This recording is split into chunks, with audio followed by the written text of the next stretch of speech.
Join to the dialogue, where friends Sarah and Emily meet after a long time. This dialogue is designed for A2 level students to improve their speaking and listening skills. Emily, is that really you? Sarah, it's been ages. How have you been?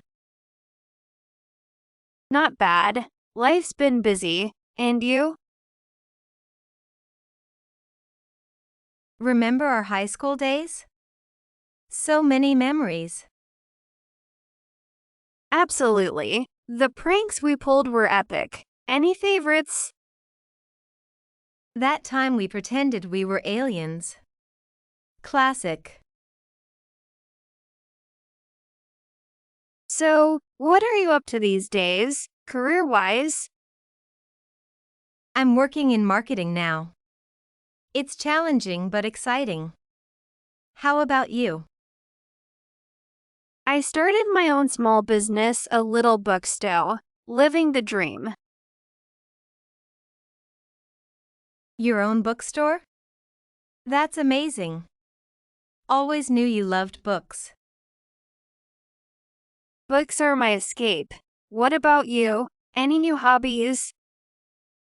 I've been trying my hand at painting. It's therapeutic.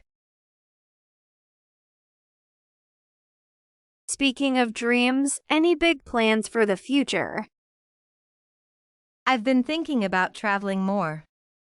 Explore new places. You? Expanding the bookstore and maybe starting a book club. Well, Emily, it's been so good catching up with you. Absolutely, Sarah. Let's not wait years before doing this again. Agreed. How about we plan something for next month? Maybe another cafe day? Perfect. I'll check my schedule. Take care, Sarah. You too, Emily. Safe travels, and let's not be strangers.